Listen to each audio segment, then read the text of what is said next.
Hiranyabaha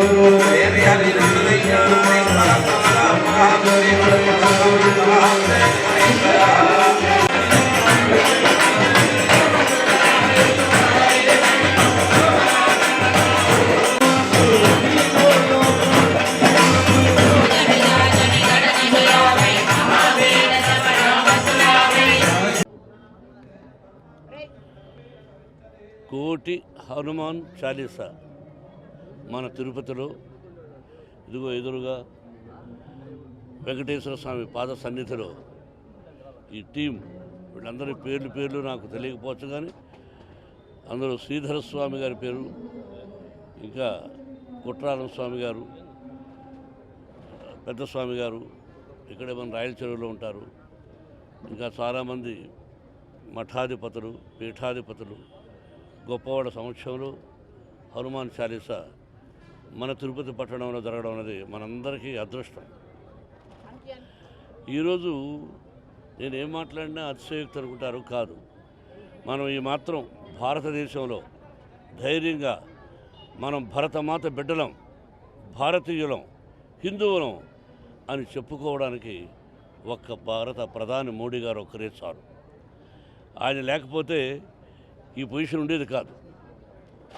మనం ఉన్న పరిస్థితిలో అసలు కులాలు లేవు, అందరూ ఒకటే అనుకుని వెళుతూ ఉంటే తెలుసో తెలియకో అజ్ఞానులు కులాల గురించి మాట్లాడుతుంటారు.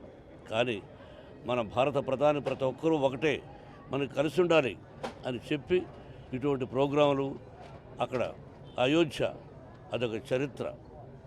ఆయన చేస్తున్నవి ఎన్నో ఉన్నాయి. అటువంటి భారత ప్రధాని మనకు ఎల్లప్పుడూ ఆయన 100 సంవత్సరాలు ఆయురారోగ్యంతో ఉండి ఎల్లప్పుడూ ఆయనే మనకు భారత ప్రధానిగా ఉండాలని నేను మనసా వాచా కోరుకుంటున్నాను. ఆయన భారత ప్రధాని కాకముందే నేను పార్క్ హయాత్ హోటల్ కలిసి మా కుటుంబం అంతా, సార్ మీరు భారత ప్రధాని కావాలని కోరుకుంటున్నాను అన్నాం. ఎందుకు అన్నాడు. అంటే దానికి ఎగ్జాంపుల్స్ కొన్ని చెప్పి ఇది సార్ అన్నాం. ఎస్ యూఆర్ కళాకార్, I appreciate, let us see by God grace అన్నారు. ఆయన ఆ విధంగా 2 సార్లు విజయాన్ని సాధించారు, మళ్ళీ విజయాన్ని సాధించబోతున్నారు.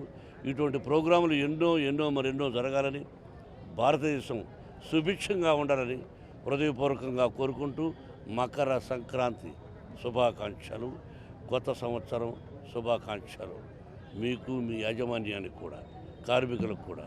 Thank you. అయోధ్యలో రామ మందిర అవును, అది జరుగుతున్నట్టు ఎలా అనిపిస్తుంది? నిన్న మాడారు కదా సేమ్ అదే, ఇక్కడ దానికి సంబంధించి కదా సార్, ఇక్కడ నుంచి వెళ్తారంట వాళ్ళు. నాకు ఇన్విటేషన్ వచ్చింది, వెళతానా లేదా అని ఆలోచిస్తున్నాను. నాకు ఇన్విటేషన్ ఎక్కడి నుంచి రావాలో అక్కడి నుంచి వచ్చింది, అది వెళదామా లేదా అని ఆలోచనలో ఉన్నాం. ఇంకో పక్కన మా వినయ్ కుమార్ గారు ఉన్నారు, మా ఇన్స్టిట్యూషన్స్కు అన్ని బాధ్యతలు ఆయనే స్వీకరించారు. వీఆర్ థింకింగ్ ఆ జనంలో మనం వెళ్ళి తట్టుకోగలమా అనే ఉద్దేశం తప్ప వెళ్ళనే సంకల్పం మనసులో ఉంది. ఇక ఈశ్వరేచ్ఛ